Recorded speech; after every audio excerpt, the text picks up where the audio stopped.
అర్హత కలిగిన బిడ్డ.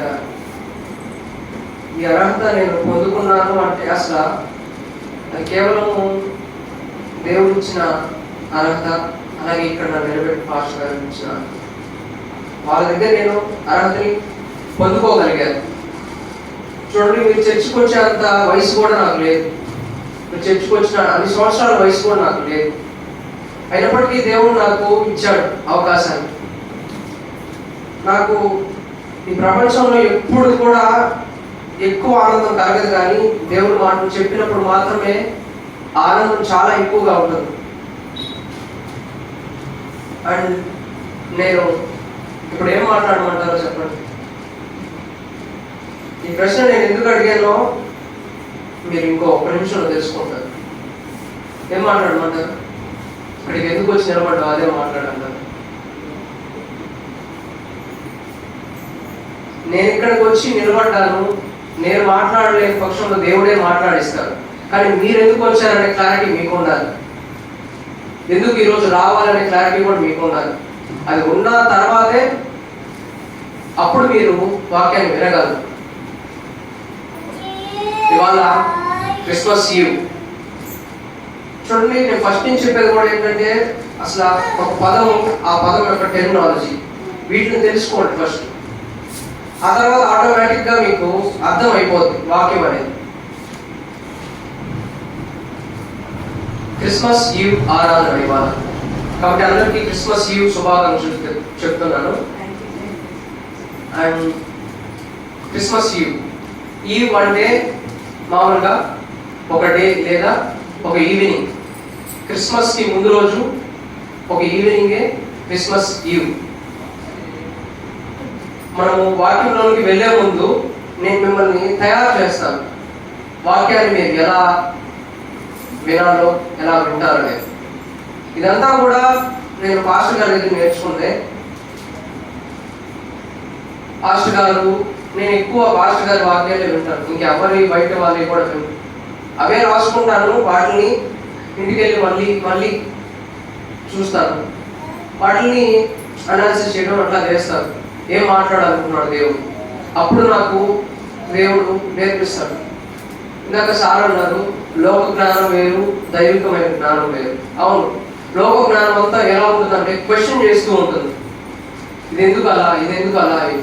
కానీ దేవుని జ్ఞానం అలా ఉండదు. దేవుని జ్ఞానము చాలా పవిత్రంగా ఉంటుంది. అది దేవుని దగ్గర నుంచి వచ్చే జ్ఞానం మాత్రమే.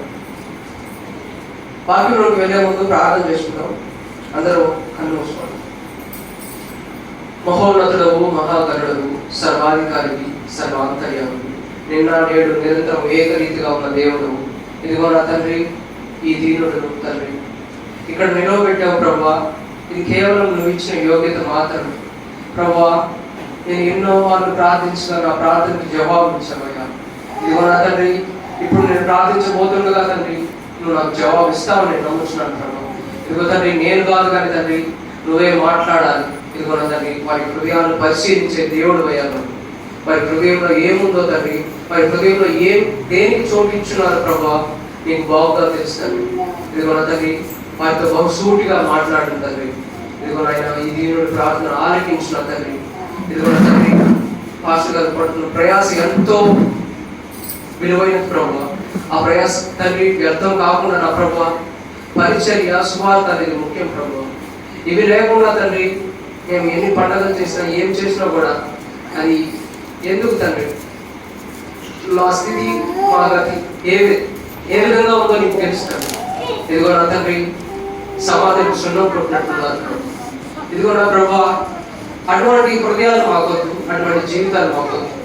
ఇదిగో నా ప్రభా, ఈ వాక్యాన్ని పంచుకోబోతుందిగా ప్రభా, వారి హృదయాలను తెలిసి వారు విని తండ్రి వాటిని వారి హృదయాలను భద్రపరుచుకొని తండ్రి ఆ ప్రకారంగా జీవించినట్లు సహాయం చేయమని ప్రభువైన యేసు నామములో ప్రార్థిస్తున్నాను తండ్రి. ఆమేన్.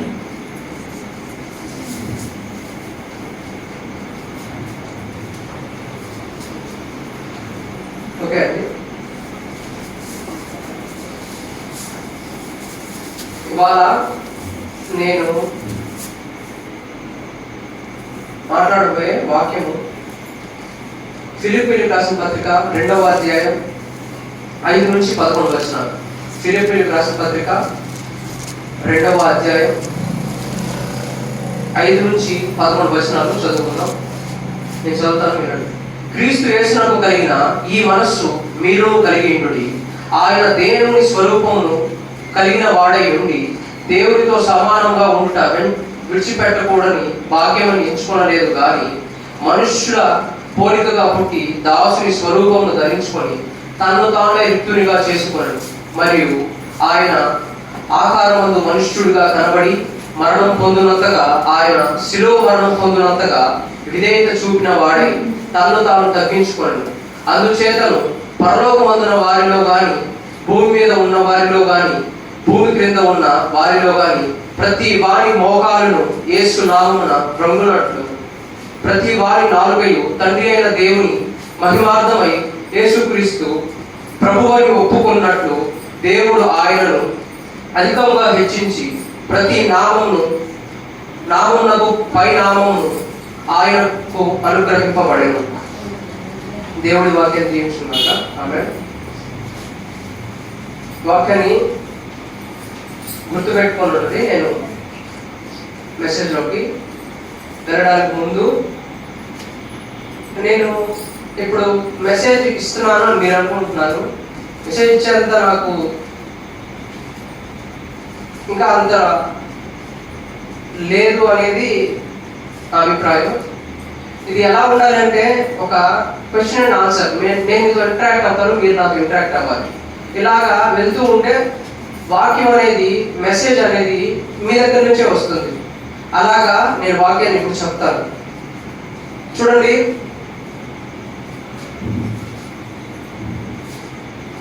ఈ ప్రపంచంలో అతి క్లిష్టమైన కష్టమైన జాబ్ ఏదన్నా, పని ఏదన్నా ఉందంటే being pastor is the most toughest job. అవునండి. రీసెంట్ టైంలో, అంతకు ముందు కానీ నాకు బాగా తెలుసు, ఈ రీసెంట్ టైంలో చాలా జరిగాయి, మీకు తెలుసు. కాబట్టి చాలా కష్టమైన క్లిష్టమైన పని అది. ఈ ఐఏఎస్, ఐపీఎస్, లేకపోతే సీఎం, పిఎం, ఇవన్నీ కూడా ఒక డ్యూరేషన్ వరకే ఉంటాయి, తర్వాత మారిపోతూ ఉంటారు. కానీ పాస్టర్ అలా కాదండి. దేవుడి కోసం నిలబడ్డ వ్యక్తి. ప్రజలందరికీ కూడా భిన్నాభిప్రాయాలు ఉంటాయి.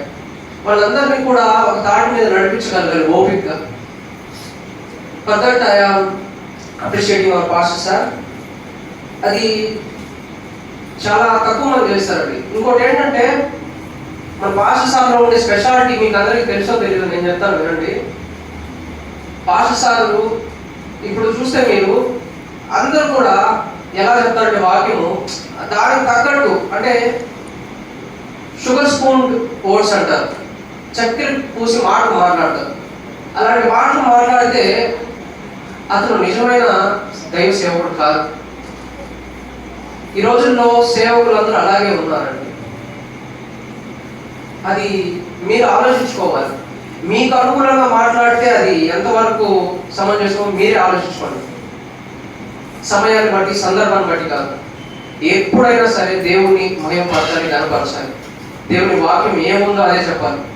వాట్ ఎవర్ ఇట్ మేబీ, ఎవరు ఏమన్నా అనుకోండి, ఏదుందో అదే మాట్లాడాలి. అది మా సార్లు మన స్పెషాలిటీ. నేను ఎక్సాజరేటింగ్ అంటే నేను ఎక్కువ చేసి మాట్లాడడం కాదు, ఇది ట్రూత్. కాబట్టి అలాగే ఉండాలి. ఇప్పుడు యూత్ కానీ, పిల్లలు కానీ, పాటలు కూడా చాలా మారిపోయాయి.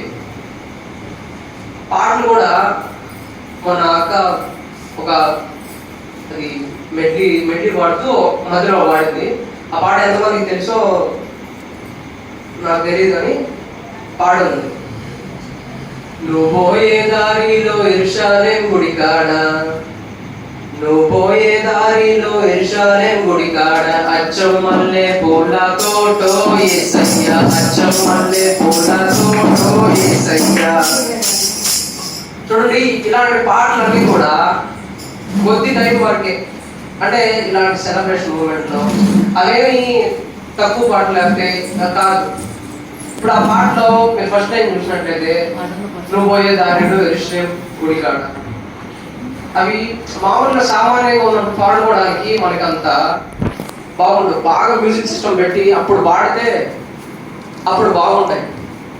ఈ మాట ఎందుకు చెప్తున్నానంటే పిల్లలు కానీ యవనస్తులు కానీ ఇలాంటి పాటలు నేర్చుకోవడానికి ఎక్కువ ఇష్టపడుతుంటారు. మంచి మ్యూజిక్ సిస్టమ్ ఉండి బాగా మ్యూజిక్ ఉండే పాటలే చూస్తారు, వింటారు కూడా.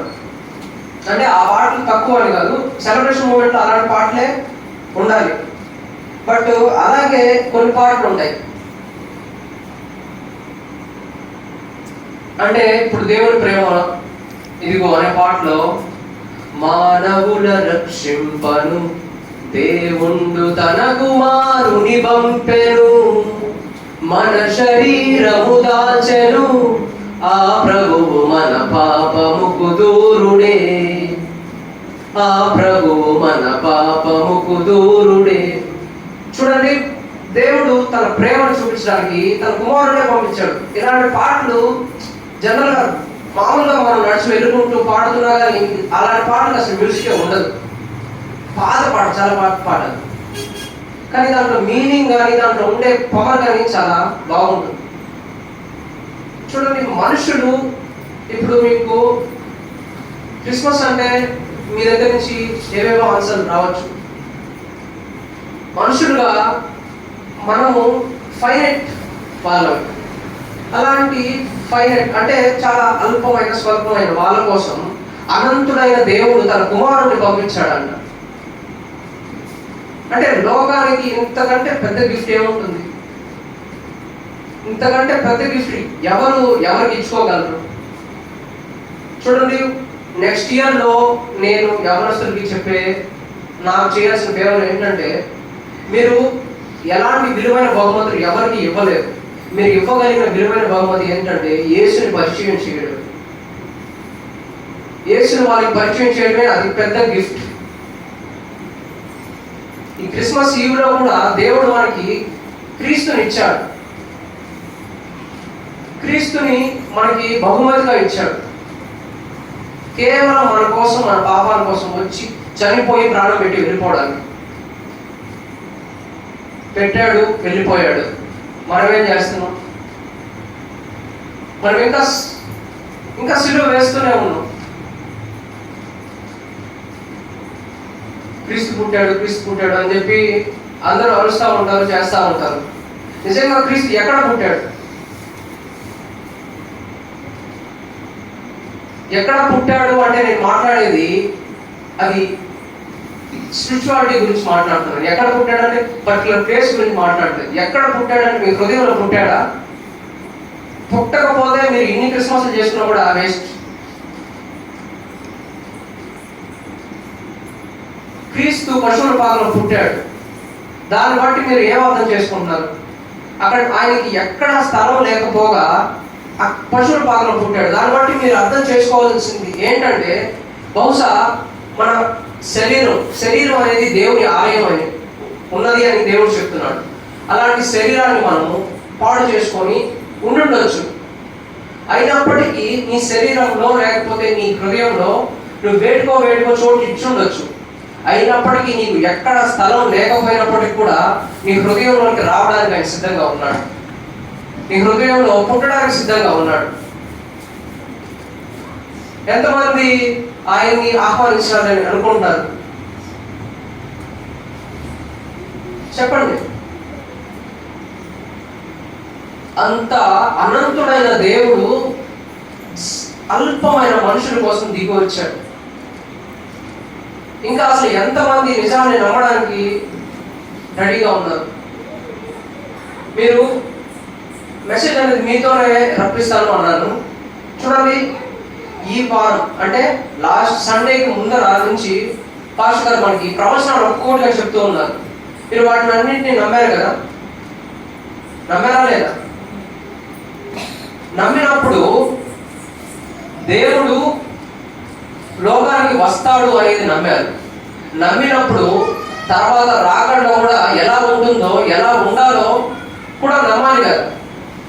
చూడండి, క్రిస్మస్ అన్నప్పుడు క్రిస్మస్లో క్రిస్ట్ మాస్, అందుకనే నేను చెప్పేది టెర్మినాలజీ తెలుసుకోండి.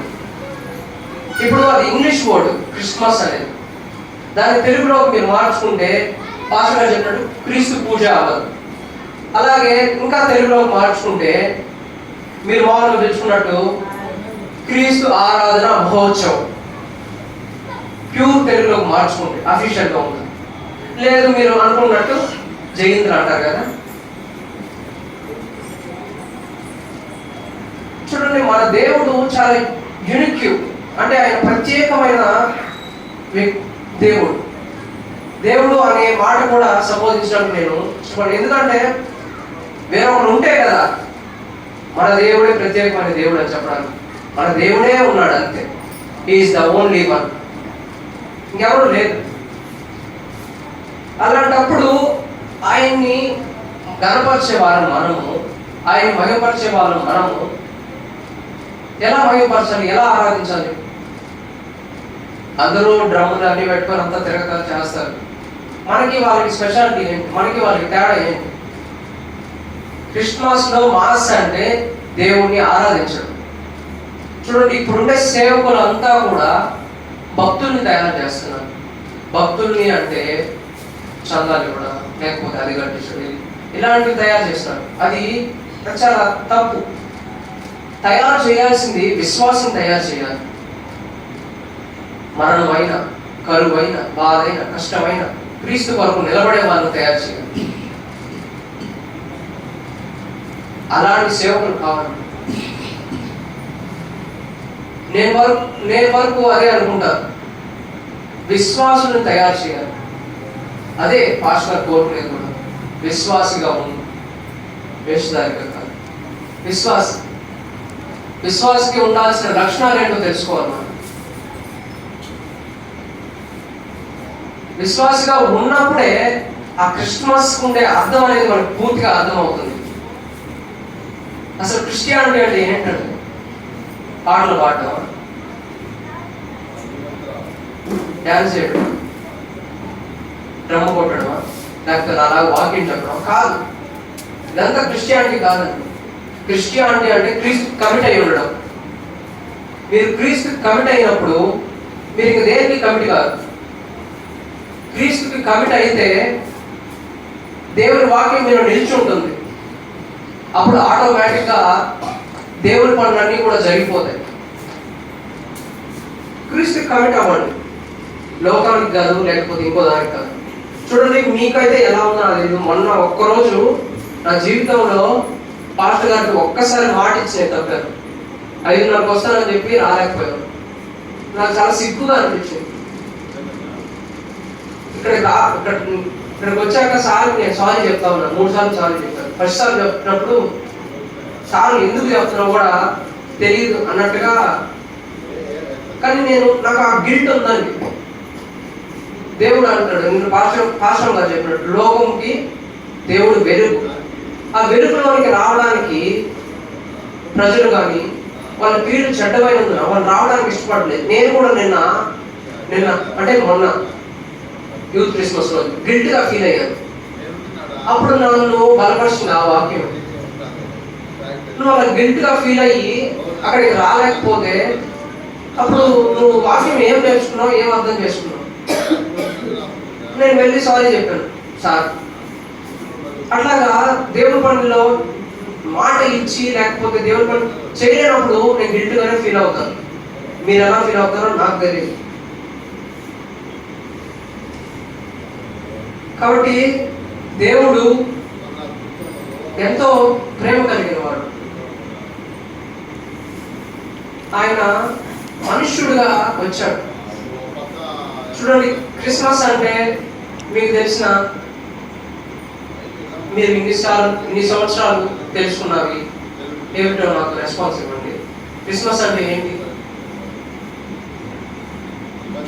చెప్పండి. చెప్పండి, మీరు ఇచ్చే ఆన్సర్ మార్కులు ఇవ్వండి. ఆన్సర్ ఇవ్వండి ఏదో ఒకటి. ఏంటండి క్రిస్మస్ అంటే ఏంటి చెప్పండి.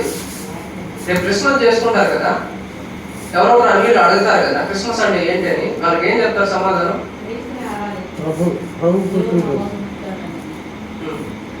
ఓకే, ప్రభు పుట్టినరోజు. సరే. ఈసారి మీరు చెప్పేటప్పుడు ఈ మాట చెప్పండి. అనంతుడైన దేవుడు మన మనుషుల రూపాన్ని తీసుకున్నాడు. చూడండి, మీకు సింపుల్గా అర్థం అవడానికి చెప్తాను. ఎలా అంటే, ఒక పొడుగ్గా ఉండే తల్లి ఉంది. ఆ తల్లి తన బిడ్డని ఎత్తుకోవాలంటే ఏం చేస్తుంది? పొడుగ్గా ఉన్న తల్లి తన బిడ్డ ఎత్తుకోవడానికి ఏం చేస్తుంది? వంగి ఎత్తుకుంటుంది. అంటే దేవుడు అనంతుడు, ఆయన లోకానికి దిగి వచ్చాడు. అంటే ఆయన తగ్గించుకొని లోకానికి వచ్చి మన కోసం ఆయన ఏదున్నా కానీ వదిలేసుకున్నాడు. ఎన్ని క్వాలిటీస్ ఉన్నాయండి యేసుక్రీస్తులో. ఇవన్నీ ఎందుకు నేర్చుకోరు ప్రజలు? ఇవన్నీ ఎందుకు తీసుకోరు? అంత తగ్గింపు స్వభావాన్ని కలిగాడు. ఎందుకు? ఆయన దేవుని కుమారుడు. దేవుని కుమారుడు అంటే మనల్ని దేవునికి కుమారులుగా కుమార్తెలుగా చేయడానికి లోకానికి వచ్చాడు.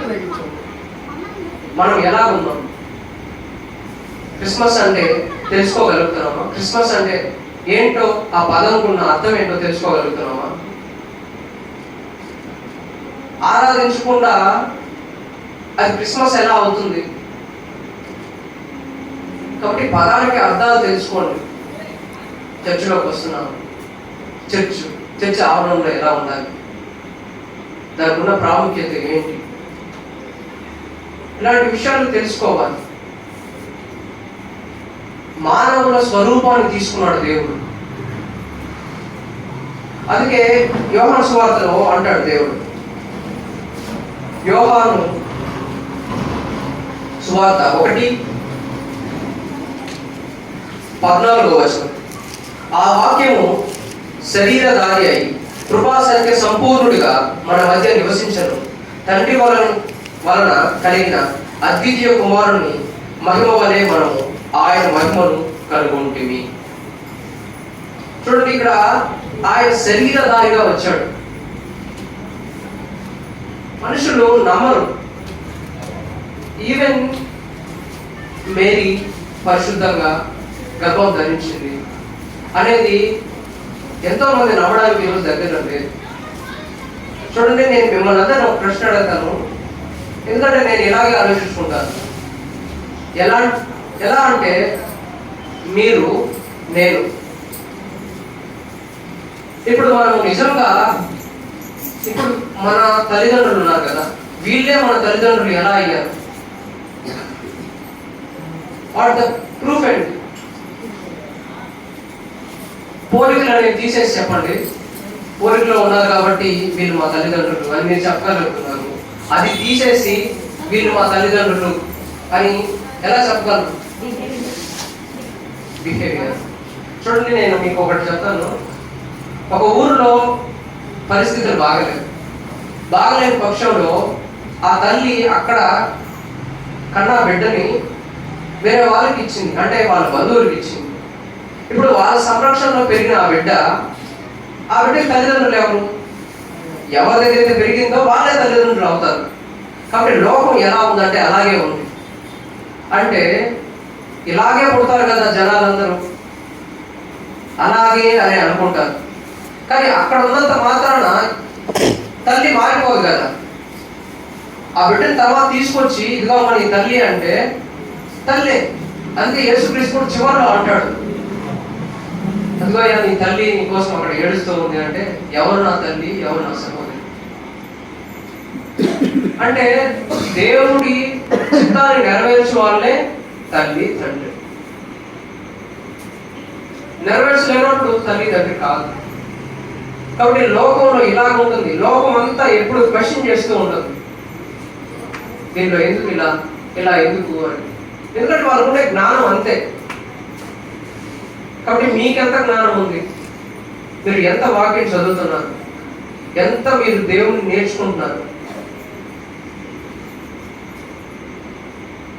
ఇది ఒక స్క్రిప్చర్ అనుకుంటే దాన్ని ఎంత తవ్వితే అంత తెలుసుకుంటారండి.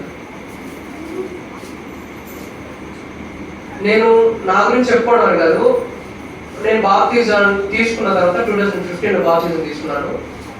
తర్వాతకి 2017కి 3 సార్లు కొత్త నిబంధన చదివాను నేను. ఇప్పుడు పాత నిబంధన మెయిన్. అసలు పాత నిబంధన చదవకుండా కొత్త నిబంధన మాత్రమే చదివితే ఏమి అర్థం కాదు. ఎందుకంటే కొత్త నిబంధనలో ఉండే దేవుడు అంతా ప్రేమ ప్రేమ ప్రేమ ప్రేమ. ఎందుకంటే దేవుడు లోకం ఎంతో ప్రేమించు. యోహాను సువార్త 3:16 అంటాడు, దేవుడు లోకం ఎంతో ప్రేమించు కాగా తన అద్వితీయ కుమారుడు పుట్టిన వారి విశ్వాసం ప్రతి వాడు నశింపని నిత్య జీవం పొందినట్లు ఆయన అనుగ్రహించాడు. అక్కడ కింద ఏమంటాడు అంటే దేవుణ్ణి రక్షించడానికి, ప్రజల్ని రక్షించడానికే లోకానికి పంపించారు తప్ప శిక్షించడానికి పంపించలేదు. శిక్షించడానికి పంపించే టైం ఉంది, అది సెకండ్ కమింగ్. కాబట్టి ఈ ఫస్ట్ కమింగ్ లో వచ్చాడు. మీరు 2021 క్రిస్మస్ చేసుకున్నారు అంటే 2021 సంవత్సరాలు అయింది ప్రభువు ఈ లోకంలో అడుగు పెట్టి. ఈ క్రిస్మస్లు ఒక 4,000 చేసుకుంటారేమో, 5,000 చేసుకుంటారేమో, 6,000 చేసుకుంటారేమో. తర్వాత రాకడ ఉంది. నిన్న చూశారు స్కిట్, అదే పరిస్థితి. ఎంతమంది ఆయన పక్షాన్ని నిలబడతారు, ఎంతమంది విశ్వాసులుగా నిలబడతారు అనేది ఇక్కడ ప్రాముఖ్యమైనది. వచ్చే రోజులు ఎలా ఉంటాయి అంటే వాక్యం కూడా మీకు ఇంత ఫ్రీగా దొరకదు, అంత భయంకరంగా ఉంటాయి రోజులు. కాబట్టి ఉన్నప్పుడు దాంట్లో ఉండే సారాన్ని తీసుకోవాలి, తీసుకొని లోపల పెట్టుకోవాలి. టెక్నాలజీ పెరిగే కొద్దీ మానవత్వం పడిపోతూ ఉంటుంది. చూడండి, ఈ మిలీనియంలో ప్రపంచాన్ని తల్లకిందులు చేసిన వ్యక్తి, ప్రపంచాన్ని ఎక్కువ ఇన్ఫ్లుయెన్స్ చేసిన వ్యక్తి ఎవరైనా ఉన్నారంటే యేసుక్రీస్తు మాత్రం, ఇంకెవరు లేరు. అలాంటి వ్యక్తి మనం దేవుడిగా కలిగినందుకు ఎంత సంతోషించాలి, ఎంత మనం ధన్యులము. కాబట్టి ఆ విధంగా దేవుడిని ఆరాధించాలి, దేవుణ్ణి ఆరాధించాలి. ఇది మాత్రమే నేను మెయిన్ పాయింట్గా పెట్టుకున్నాను నా మెసేజ్లో. దేవుణ్ణి ఆరాధించండి, తర్వాత ఏదన్నా. అలాగే చూడండి, మనం చూసినట్లయితే యేసుక్రీస్తు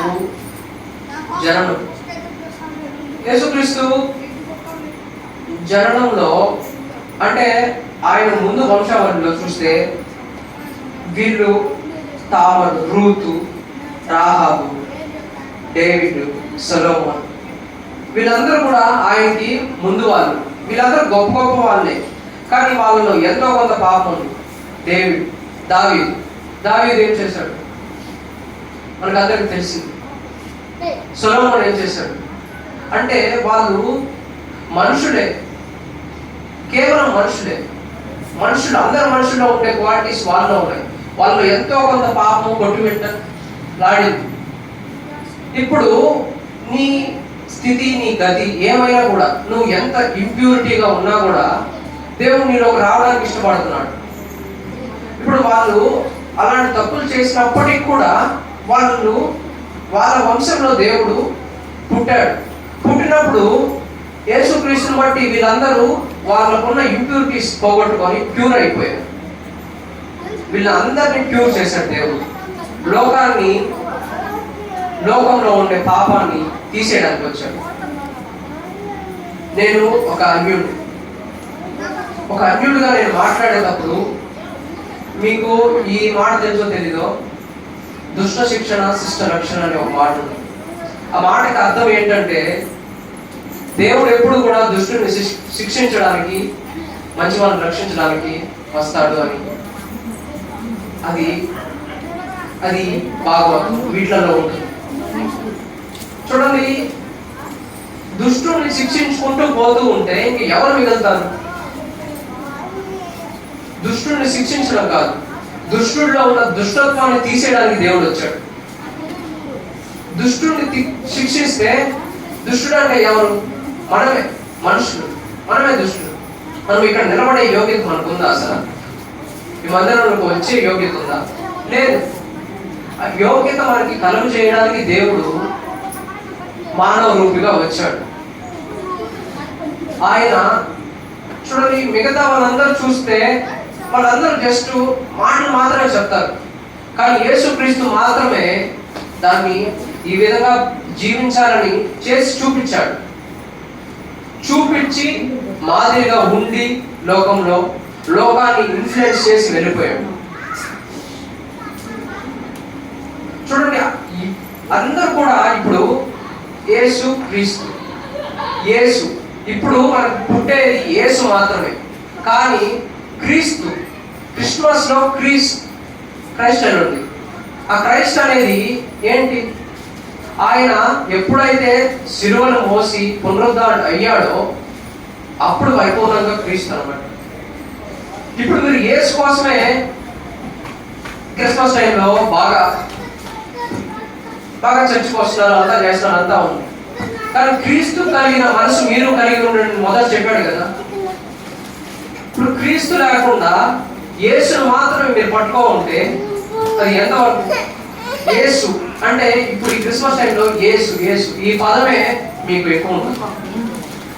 యేసు క్రీస్తు కదా ఆయన పూర్తి పేరు. అందరూ కూడా ఇప్పుడు యేసునే చూస్తారు, కానీ అంటే యేసు ప్రభు పుట్టాడు దాన్ని చూస్తారే తప్ప వెనకున్న శిలువను ఎవరు చూడరు. ఆ శిలువను ఆయన ఎలా మోసాడు, ఎంత కష్టాన్ని అనుభవించాడు, దీన్ని చూడకపోతే మీరు ఎప్పటికి కూడా పరిపూర్ణమైన యేసు అనుచరులు కాదు. నేను యేసు అనుచరులు అని ఎందుకు అన్నాను అంటే, క్రైస్తవులు అనే మాట దాన్ని మీరు లోకం ఎలా చేసిందంటే దానికి కూడా ఒక కులాన్ని పెట్టింది. అది చాలా వరకు తప్పు. నేను ఒక సివిల్ ఇంజనీర్ స్టూడెంట్, ఆ విధంగా నేను మాట్లాడితే ఎలా మాట్లాడతానో చూడండి. దేవుడు ఇందాక చెప్పినట్టు ఒక హైట్ గా ఉండే తల్లి లో అంటే బిడ్డ, తన బిడ్డని తన తల్లి, వీళ్ళకి మధ్య ఉండి గ్యాప్ ని ఫిల్ చేయడానికి ఒక ల్యాడర్ నిచ్చెన వేసినట్లయితే నేను ఆ నిచ్చెనే యేసుక్రీస్తు. అది కారణంలో అంటాడు యాకోబు, ఒక రాత్రి నిద్ర వచ్చి అక్కడ పడుకుంటే ఆయన కళ్ళలో ఒక నిచ్చెన చూస్తాడు. ఆ నిచ్చెన అంటే నరుడికి దేవుడికి మధ్యవర్తి ఒకడే, ఆయనే యేసుక్రీస్తు నరుడు. కాబట్టి క్రీస్తుని తెలుసుకోండి, క్రీస్తు కలిగి ఉన్న మనసును మీరు కలిగి ఉండండి. కేవలం క్రిస్మస్ వచ్చింది కదా యేసు కోసం డాన్స్ చేసాం, పాటలు పాడాం అంటే కాదు. క్రీస్తు శిలువ ఏముందో దాన్ని చూడండి, దానికోసం నిలబడండి. ఇప్పుడు అక్కడికి వచ్చి నిలబడేది 4 గన్నులు పెట్టి ఎంతమంది మీరు క్రిస్టియన్ వదిలేసుకుంటారు? క్రిస్టియన్ వదిలేసుకుని పక్కకు వచ్చేయండి అంటే ఎంతమంది నిలబడతారు చూద్దాం. అలా నిలబడగలిగితే మీరు నిజమైన దేవుణ్ణి బిడ్డలు. లేకపోతే మీరు అన్యులే అవుతారు, మీ అన్ని జీవితం ఇంకా అలానే ఉంది అని అనుకోవాలి. చూడండి, నేను ఈ మధ్య కొద్దిగా చింతించాను బాగా. ఎందుకంటే నేను పెద్దవాళ్ళుగా మిమ్మల్ని నేను ఇన్ఫ్లుయెన్స్ చేయలేకపోవచ్చు, ఎందుకంటే మీరు మీ మార్గాన్ని ఎవరు మార్చి. ఎందుకంటే మనుషుల్లో మార్పు అనేది ఎప్పుడు కలగద్ది అంటే ఏదన్నా ఒకటి ఇంపాక్ట్ చూపించినప్పుడే. క్రీస్తు నా మీద ఇంపాక్ట్ చూపించాడు కాబట్టి నేను ఇప్పుడు మాట్లాడగలుగుతాను ఇక్కడ నిలబడి.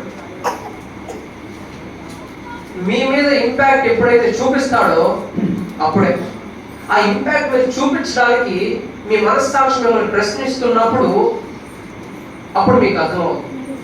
చూడండి, లోకంలో క్రైమ్ అంతా జరగడానికి కారణం ఏంటో తెలుసా అండి? నేను సండే స్కూల్లో పిల్లలకి ఒకటి చెప్పాను, దేవునికి భయపడాలి. దేవునికి భయపడకపోవడమే లోకంలో జరగడానికి, తప్పులు జరగడానికి కారణం. దేవునికి భయపడ్డా ఏ ఒక్కడు తప్పు చేయడు. దేవుని భయం మనలో లేనప్పుడే తప్పులు జరగడానికి ఆస్కారం ఉంటుంది. కాబట్టి ఈ క్రిస్మస్ ఈవ్లో మీరు క్రీస్తుని మీ జీవితాల్లోకి ఆహ్వానిస్తున్నారా? మీ దగ్గర ఎంత స్థలమైనా ఉండొచ్చు, ఆయనకి తల వాల్చుకోవడానికే స్థలం లేదు, ఆయన పుట్టడానికి కూడా స్థలం లేదు. అయినప్పటికీ ఆయన పశువుల పాకలో పుట్టాడు. కాబట్టి మీ జీవితంలో మీరు దేనికి సమయం ఇచ్చినా, దేనికి చోటు ఇచ్చినా కూడా దేవుడు మీ జీవితంలో జన్మించడానికి, మీ జీవితంలో పుట్టడానికి సిద్ధంగా ఉన్నాడు. ఎంతమంది ఆయన్ని ఆహ్వానించాలని అనుకుంటున్నారు? ఆహ్వానించాలి అనుకున్న వాళ్ళందరూ చేస్తారు.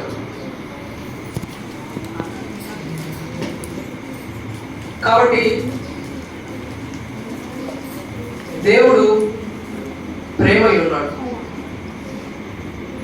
ఆ ప్రేమని మీరు మీ సహోదరుల పట్ల, మీ సంఘస్థుల పట్ల, ప్రతి ఒక్కరి పట్ల కలిగి ఉంటారు.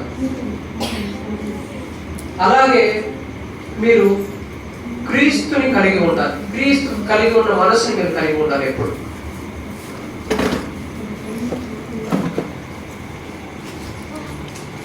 కాబట్టి దేవుడు మీతో ఈ విధంగా మాట్లాడాడు ఈ సమయంలో. కాబట్టి ఈ వాక్యాన్ని మీ హృదయంలో ఉంచుకొని ఫలించాలని ఆశపడుతున్నాను. అండ్ అలాగే నేను యవనస్తులకి చెప్పేది ఏంటంటే, వచ్చే కొత్త సంవత్సరంలో అన్న రోజుకి ఒక అధ్యాయం అన్నా చదవండి. బైబిల్ చదవండి. వస్తున్నాము, చర్చకు వస్తున్నాం కదా, ఫోన్ మర్చిపోయి వస్తున్నావా? ఒకవేళ మర్చిపోయి వచ్చినా ఎక్కడున్నా కానీ వెళ్ళి ఎవరో ఒకసారి తెప్పించేసుకున్నావు కదా. చర్చి బైబిల్ లేకుండా ఎందుకు వస్తున్నారు? చూడండి, ఏదన్నా ఒక వస్తువు, ఇప్పుడు స్మార్ట్ ఫోన్ ఉంది. ఆ స్మార్ట్ ఫోన్ అనేది దాన్ని మ్యానుఫ్యాక్చర్ చేసింది ఎవరు? నేనేం జీకే క్వశ్చన్ అడగట్లేదు, జనరల్గా అడుగుతున్నాను. ఫోన్ మ్యానుఫ్యాక్చర్ చేసింది మనిషే కదా. ఇప్పుడు ఆ ఫోన్ అనేది ఆ మనిషితో కమ్యూనికేషన్, అంటే ఆ మనిషితో ఆ రిలేషన్షిప్ ఉన్నప్పుడే కదా అది యూస్ఫుల్. ఎప్పుడైతే దానికి అటాచ్మెంట్, అంటే మనిషితో ఆ రిలేషన్ ఎప్పుడైతే ఉండదో అప్పుడు దానికి ఏముంది? పనికి మాలినదిగా తయారవుతుంది. మనం కూడా అంతే. క్రీస్తుని మనం కలిగి లేకపోతే, క్రీస్తుని మనం అటాచ్ కాకుండా ఉంటే మన జీవితం కూడా వ్యర్థం అయిపోతుంది.